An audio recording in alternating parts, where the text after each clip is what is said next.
penyelenggaraan perparkiran. Nah, ini kan yang viral-viral di medsos karena keruwetan sistem parkir kita. Alhamdulillah perda itu sudah selesai dan tinggal menunggu persetujuan dari provinsi. Harapannya kalau sudah jadi bisa segera kita aplikasikan. Persoalan sampah ini juga menjadi penting, dan RTH kita, ruang terbuka hijau kita itu juga harus mendapatkan perhatian khusus karena cukup lama agak kurang ada perhatian gitu. Ya kita berharap, kita harus optimis sebagai warga Kota Malang bahwa Kota Malang akan terus berkembang. Siapapun pemimpinnya kita harus dukung, dan tentu saja tidak mengurangi sikap kritis juga kepada pemerintah. Barangkali ada hal-hal yang memang perlu untuk menjadi evaluasi. Karakter arek Malang ini kan memang ya blak-blakan, tapi ada respect, ada hormat, kita sampaikan dengan baik, dengan bijak. Harapannya memang yaitu untuk kritik yang konstruktif ya untuk pembangunan Kota Malang. Assalamualaikum warahmatullahi wabarakatuh, Tribuners dan pembaca harian Surya dimanapun Anda berada. Kembali bersama saya Iksan Fauji, jurnalis Tribun Jatim Network.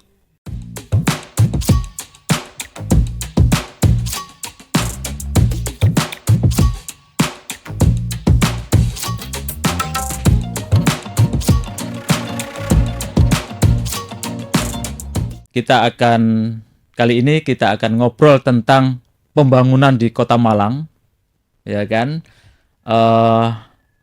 Bagaimana nanti kita akan melihat kemarin apa yang telah dilakukan oleh pemerintah Kota Malang, ke depan seperti apa.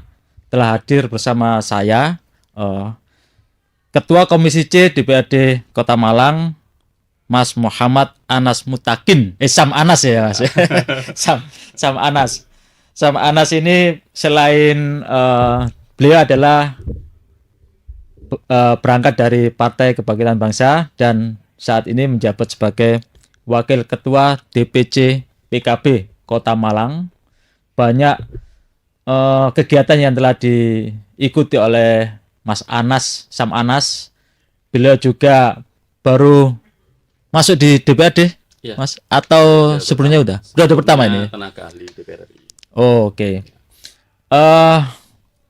Beliau sebelumnya merupakan pengusaha yang sekarang menggeluti dunia politik. Pengusaha ke dunia politik. Pengusaha tapi hobinya politik. Pengusaha hobinya berpolitik. Terima kasih Mas Sam Anas atas kehadirannya di studio kami. Sam Anas, boleh dong diceritakan profil Sam Anas seperti apa kegiatannya sebelum masuk ke DPRD dan sampai hari ini seperti apa, Mas? Silakan, Mas. Saya ini asli Arema, orang Malang, lahir di Malang, besar di Malang, tepatnya di Sukun, di Kecamatan Sukun. Makanya dapil saya dapil Sukun, itu dapil tanah kelahiran saya. Jadi memang sejak muda aktif di dunia keorganisasian, di kemahasiswaan, aktivis lah kalau bahasanya anak sekarang. Iya. Saat ini juga masih berkecimpung di sana sebagai bendara Ansor Kota Malang dan Wakil Ketua Pemuda Pancasila Kota Malang. Sampai hari ini, Mas ya, masih aktif ya. Artinya sudah banyak digeluti oleh Sam Anas di organisasi. Sam Anas, ini terkait dengan bidang atau mitra di Komisi C. Komisi C itu bisa dijelaskan, Mas, terkait apa saja atau mitranya siapa saja supaya masyarakat Kota Malang ini tahu juga ini, ingin tahu juga ini. Komisi C di DPRD Kota Malang membidani urusan infrastruktur, mulai infrastruktur, PUPR PKB mitra kita, ada DLH, ada Dishub, ada Bapeda, dan ada bagian pengadaan barang dan jasa. Jadi urusan yang ruwet-ruwet di Kota Malang ini mulai banjir, macet, parkir, terus kemudian sampah dan lain sebagainya, itu urusan kami semua itu. Urusannya Komisi C ya. Urusannya ruwet-ruwet itu. Problem-problem perkotaan. Ya, problem perkotaan, dan tentunya kan ada kabar baik ini. Sebelum akhir tahun kemarin kan Kota Malang sudah naik statusnya menjadi kota metropolitan. Benar itu Mas ya. Betul. Lah, kalau melihat kota metropolitan sebenarnya apa sih yang akan dilakukan oleh pemerintah Kota Malang sebagai mitranya Komisi Y sendiri, Mas? Pertama, ketika bicara tentang status kota metropolitan, kita harus menganggap itu sebagai challenge, sebagai tantangan. Artinya ini sesuatu yang patut kita syukuri dan sekaligus itu menjadi challenge buat kita agar kondisi existing Kota Malang ini memang sesuai dengan julukannya sebagai kota metropolitan. Banyak sekali indikator ya, saya kira. Yeah. Mulai urusan transportasi publik, terus kemudian urusan ruang terbuka hijau, terus kemudian urusan pemukiman, urusan sampah, urusan tata kota dan lain sebagainya yang itu perlu terus kita upgrade, kita kembangkan sehingga layak menjadi dinamakan menjadi kota metropolitan. Di samping juga tentu saja dengan status baru itu maka dukungan atau sorotan pemerintah pusat kepada daerah akan meningkat karena menjadi tanggung jawab pemerintah pusat juga gitu. Oh gitu ya. Secara pembiayaan untuk pembangunan kota, pemerintah pusat terlibat juga untuk. Lah hari ini di tahun 2026 ini berapa sih anggaran untuk pembangunan kota Malang sendiri, Mas? Kalau APBD kita turun ya, karena memang ada efisiensi pemotongan dana transfer pusat. Kita biasanya ada di sekitar 2,5 triliun. Hari ini di 2026 kita ada pemotongan sekitar 350 miliar. Jadi agak drop, jadi sekitar 2,3 sekarang APBD kita. Nah, itu tentu saja mempengaruhi struktur pagu anggaran yang ada di seluruh OPD di Kota Malang. Makanya kita harus kreatif ya, di samping mengandalkan APBD juga harus kreatif untuk mencari pendapatan lain ya. Pertama soal pendapatan, kedua dukungan anggaran juga dari pemerintah pusat dan provinsi, sekaligus dukungan dari pihak ketiga, misalkan skema CSR dan lain sebagainya. Ya, itu menarik juga ini kalau pihak ketiga juga dilibatkan dalam pembangunan kota ini, Mas. Betul. Sama Anas, kita lihat bahwa beberapa waktu yang lalu persoalan sampah di kota Malang ini menjadi pembicaraan hangat ya, termasuk juga akan menjadikan ada usulan TPA Supit Urang itu menjadi tempat pengelolaan sampah bersama antara Kota Malang, Kota Batu dan Kabupaten Malang. Nah, sampai hari ini bagaimana? Apakah ada tindak lanjut atau bagaimana? Ya, itu memang kemarin sempat ada tensi dari pemerintah pusat untuk menjadikan Malang sebagai pilot project pengolahan sampah menjadi energi. Jadi bahan bakarnya sampah. Cuma di Kota Malang kebutuhan untuk proyek tersebut sekitar 1.000 ton. 1.000 ton sampah per hari. Oke. Sementara di Kota Malang kan kita 500 sampai 700 ton. Jadi makanya butuh sinergi dengan Kabupaten dan Batu untuk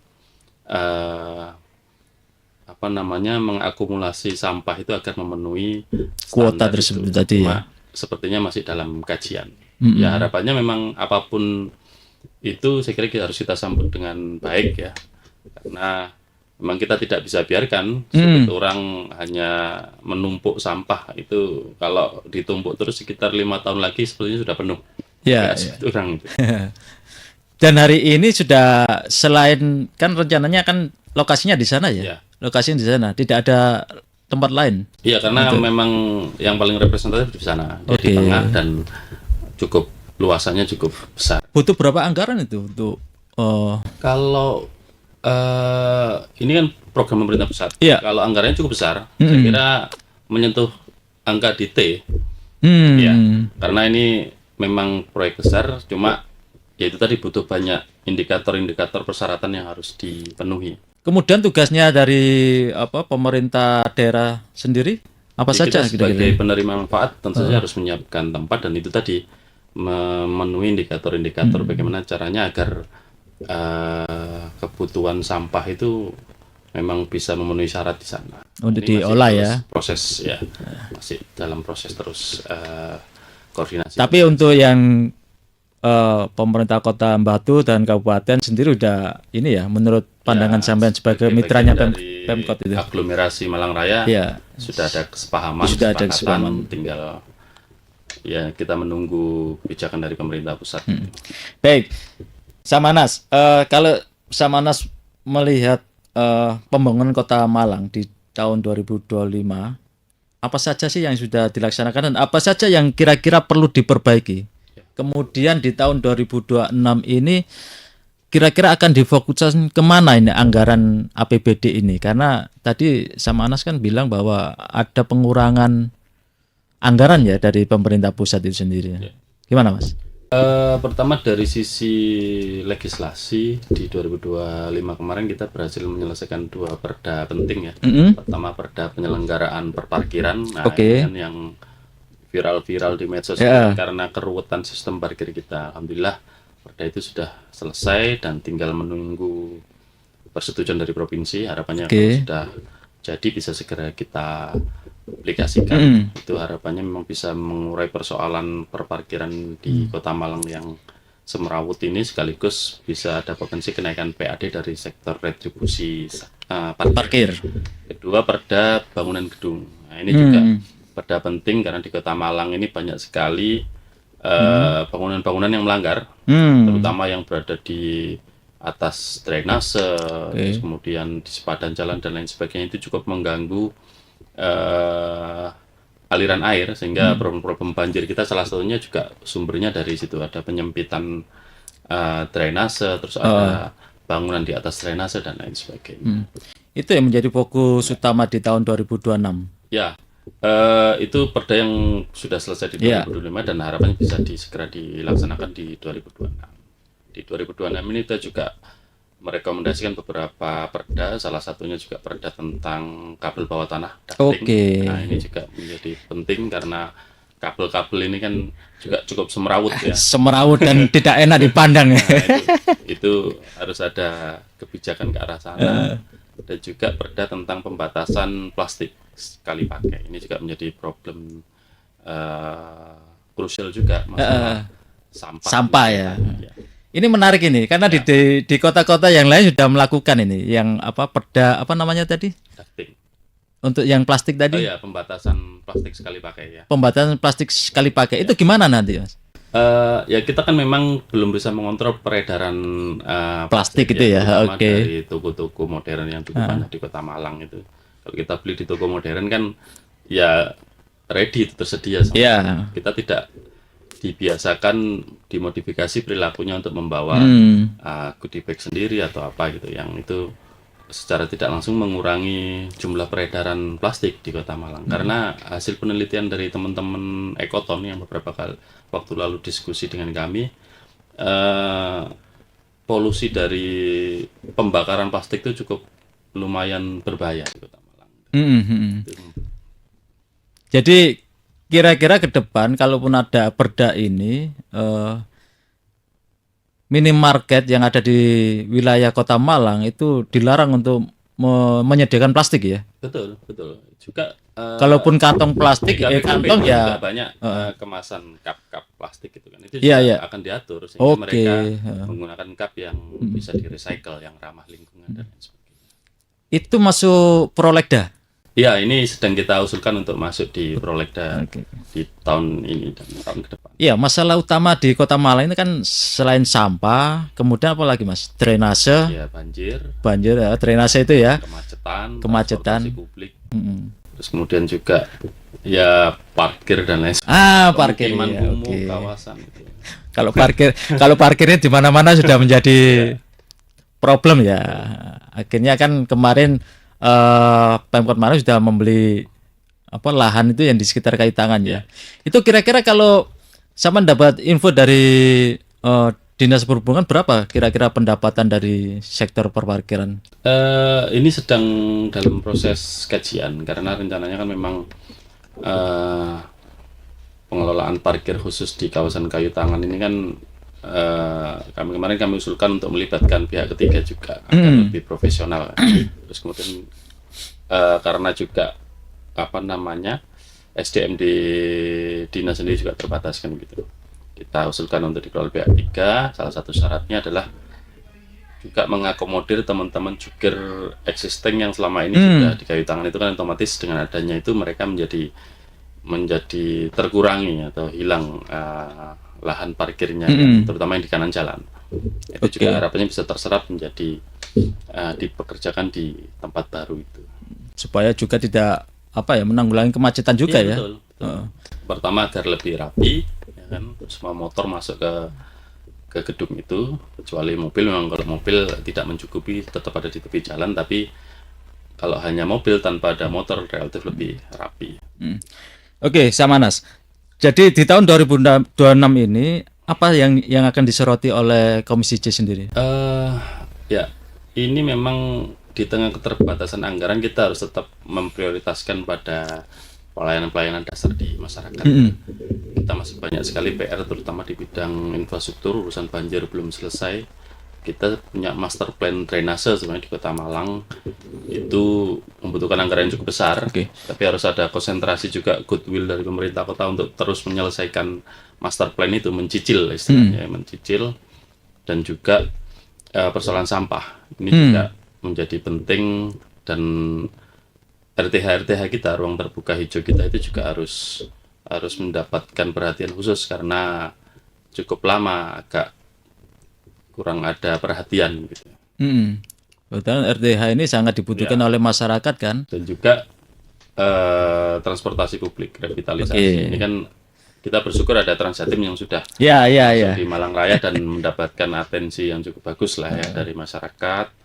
Animonya tinggi, cuma harus kita kolaborasikan dengan transportasi lokal kita, dengan teman-teman angkot ya, agar ada sinergi sehingga ya bisa berjalan bersama itu, jadi feeder dan lain sebagainya. Itu bisa terlaksana itu feeder di Kota Malang? Iya. Sudah ada rencana itu? Sudah sedang dalam proses kajian. Kemarin yang paling memungkinkan di 2026 yang sudah kita berikan dukungan anggaran itu menjadi angkot sekolah. Angkot sekolah, oke. Jadi angkot kita subsidi untuk mengangkut anak-anak sekolah kita secara gratis nanti, karena itu juga menjadi bagian dari revitalisasi dengan adanya Transjatim itu tadi. Mereka butuh feeder-feeder yang itu masuk ke halte-halte Transjatim ya, karena Transjatim ini kan melewati titik-titik sehingga bisa collab di sana. Kalau Komisi C sendiri mengusulkan berapa jalur, Mas, untuk yang angkutan sekolah ini? Ya, ini kan cukup lama memang transportasi lokal kita ini tidak ada revitalisasi dari segi armadanya, permajaan armada, permajaan revitalisasi jalur yang dulu mungkin tempat-tempat itu tidak dilewati karena sepi, sekarang menjadi ramai karena ekonomi berkembang, daerah-daerah yang sepi sekarang menjadi pemukiman. Nah, itu juga harus ada kajian agar itu tadi angkot-angkot kita menjadi hidup kembali. Artinya teman-teman sopir angkot berdaya juga ya kan ya. Betul. Dengan adanya bus Transjatim ini mereka juga mengurangi pemakaian kendaraan pribadi dari masyarakat. Oke. Itu Komisi C menganggarkan berapa? Untuk alokasi itu? Kalau secara anggaran kita masih dalam proses kajian ya. Anggaran untuk kajian memang bicara transportasi memang butuh anggaran yang cukup besar ya, karena terkait dengan banyak hal.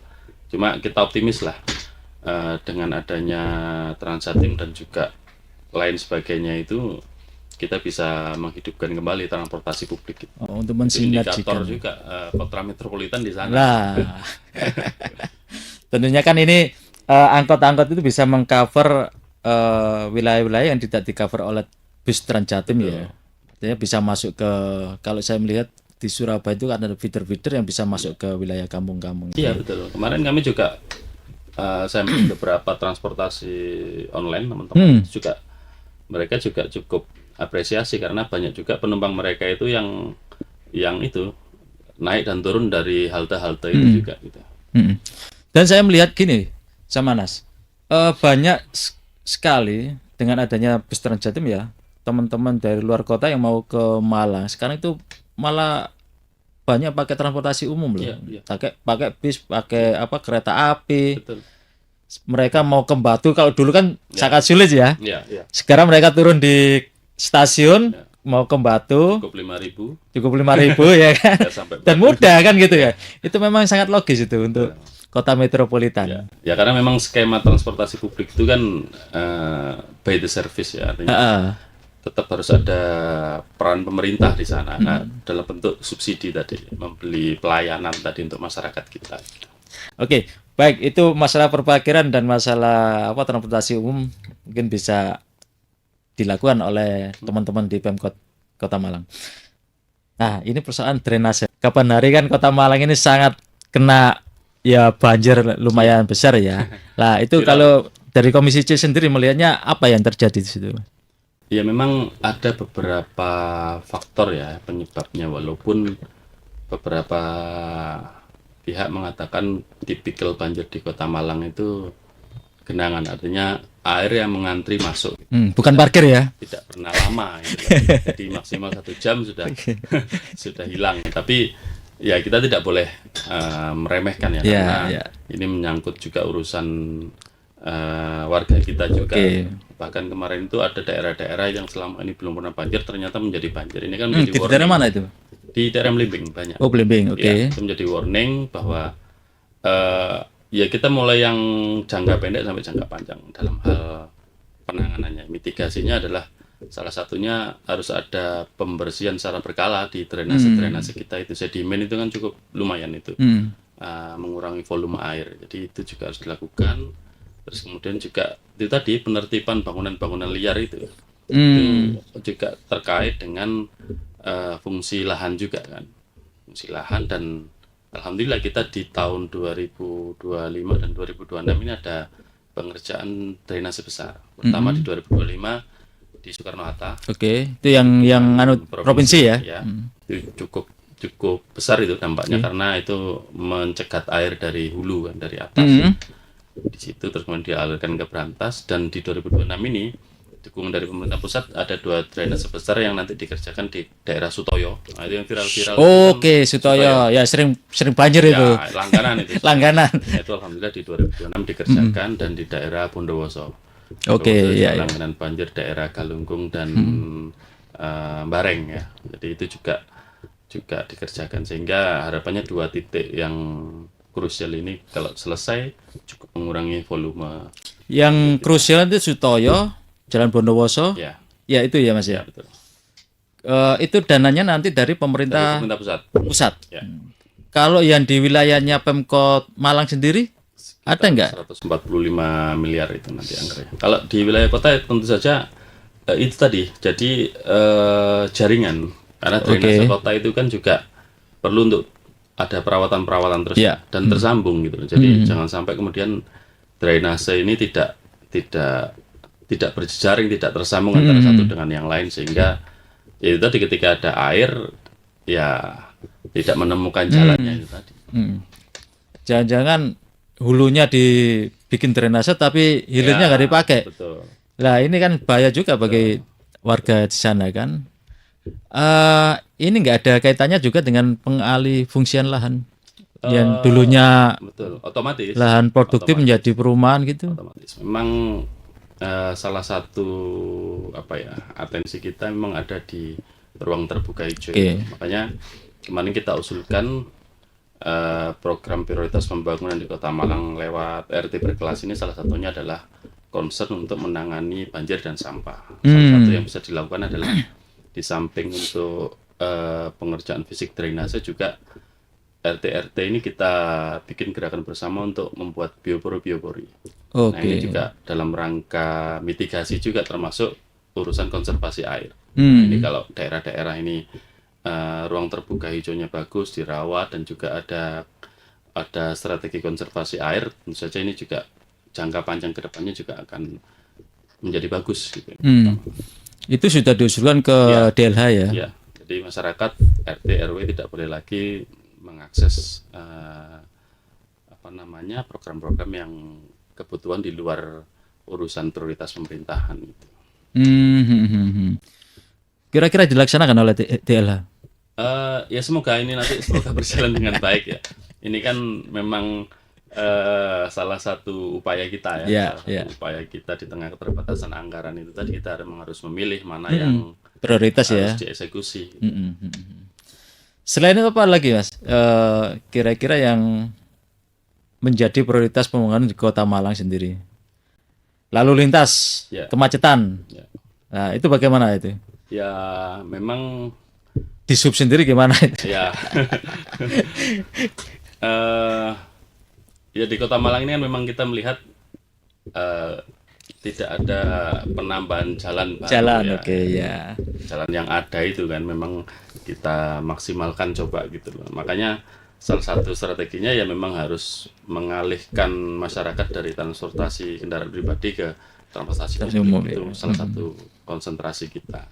Di luar beberapa pos titik kemacetan juga kita ada upaya-upaya ya semacam rekayasa lalu lintas kayak di Boring itu kan Oke. ada apa istilahnya itu di tekuan-tekuan jalan kaki simpang istilahnya kalau dalam bahasa dishub itu kaki simpang itu dilebarkan sedikit sehingga ketika orang belok tidak lagi apa ya siku begitu jadi bisa melipir ya langsung ke samping. Jadi upaya-upaya inilah. ini tugas berarti Komisi C ya, ngawasi mitra-mitranya ya, karena ini menjadikan utamanya denyut nadinya Kota Malang gitu kan. Yang paling penting memang itu tadi kreativitas kita dalam mencari dukungan anggaran. Karena sebagus apapun konsep kita, kalau nggak ada uangnya kan nggak bisa membangun kita. Hanya bisa Ya. bermimpi saja. Perencanaan menjadi kunci. Di mitra kita di Bapeda berkali-kali kita menyampaikan bahwa perencanaan pembangunan di OPD mana yang tidak perlu, mana yang perlu itu memang harus lebih Selektif ya. selektif lagi. Oh, oke. Sam, kita lihat perkembangan di kayu tangan itu juga sudah mulai dikenal masyarakat luar ya. Wisatawan dari luar kota itu banyak yang berdatangan dan ini akan menjadi ikon baru lah nantinya. Kira-kira perlu perhatian. Tadi perparkiran sudah dilakukan. Kemudian ada lagi mungkin pedestrian. Ya, pedestrian. Pedestrian. Kira-kira dari Komisi C, apakah kemarin sudah memberikan usulan kepada mitra-mitranya untuk memperbaiki pedestrian di sana atau gimana? Kalau itu hanya cuma sepanjang sepanjang dari mana itu Mas? Dari gereja itu sampai ke bundaran tulisan kayu tangan itu kan pendek banget tuh kan. Kira-kira ada nggak diteruskan sampai ke PLN misalkan? Ya memang pedestrian itu kan menjadi satu rangkaian dengan jalan sebenarnya. Ketika ada jalan mestinya ada pedestrian, ada drainase kan. Karena ini kan terkait dengan hal-hal tadi. Nah, pedestrian memang kita akui bahwa di Kota Malang memang cukup banyak kekurangannya, banyak sekali jalan-jalan yang belum memiliki pedestrian. Ini secara bertahap harapan kita di kawasan-kawasan tertentu yang itu menjadi wajah kota yang kelihatan. Iya betul. Ada fungsi ekonomi juga di sana itu menjadi skala prioritas untuk dibenahi. Karena ini juga menjadi perilaku budaya jalan kaki juga masyarakat. Saya setuju itu. Kayak di kawasan kayu tangan memang sengaja kita agak sedikit paksa masyarakat untuk parkir agak jauh karena juga itu tadi budaya jalan kaki itu. Tapi ini akan bikin orang nyaman kan? Iya betul. Nggak padat kendaraan di pinggir jalan. Orang jalan tuh. Di Jen juga beberapa waktu lalu sempat viral masalah banyak orang asongan jualan dan lain sebagainya itu karena ada kursi-kursi di sana. Kita akhirnya kita geser kursi-kursi itu menjadi ke fungsinya awal di taman-taman kota sehingga kalau pedestrian ya memang pedestrian gitu loh, bukan tempat orang untuk ada lesehan tapi memang untuk jalan kaki ya lebih rapi, lebih tertib lah. Dan itu usulannya Komisi C kepada Jen cukup bersih, sudah cukup rapi. Dan di sana kan sudah menjadi kawasan perdagangan dan perkantoran kalau nggak salah ya. Dan nadinya kan di sana sama di sekitar kayu tangan juga. Kayu tangan, alun-alun kota, alun-alun Tugu, Splendid ini kan satu kawasan ekonomi. Lah ini yang Splendid ini, Sam. Ini gimana nih? Kan kabarnya mau ada pembenahan di kawasan Splendid. Pak Wali memang punya program untuk merevitalisasi Splendid menjadi kawasan wisata baru.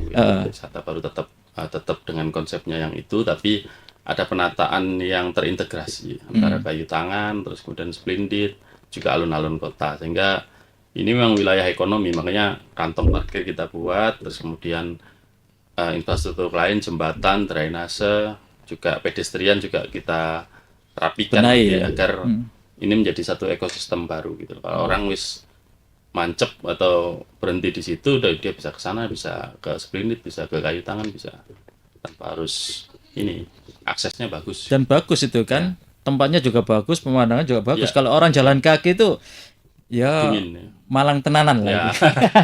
Itu. Kalau Malang panas kan itu Malang tenanan. Betul. Baik, jadi persoalan lingkungan hidup juga masuk di komisi Komisi C ya, mitra komisi C ya. Pembangunan drainase, pembangunan jalan termasuk taman kota. taman kota. juga itu. Yang hari ini taman kota itu ya saya lihat juga belum tidak apa namanya itu banyak yang rungsep gitu Ya, bahasanya rungsep ya. Ya, anak tiri ya. Iya, anak tiri. Belum terperhatikan. Lah, padahal kalau saya melihat di kota-kota yang besar, taman kota ini menjadi Indikator jujukan. utama, gitu. Nah, jujukan masyarakat kan. Orang stres bisa ke situ Iya, loh. betul. Mungkin di Kota Malang belum banyak orang stres mungkin. Ya, sejak era wali kota yang sebelumnya dulu yang sebutannya Apa, Anton lah. gitu.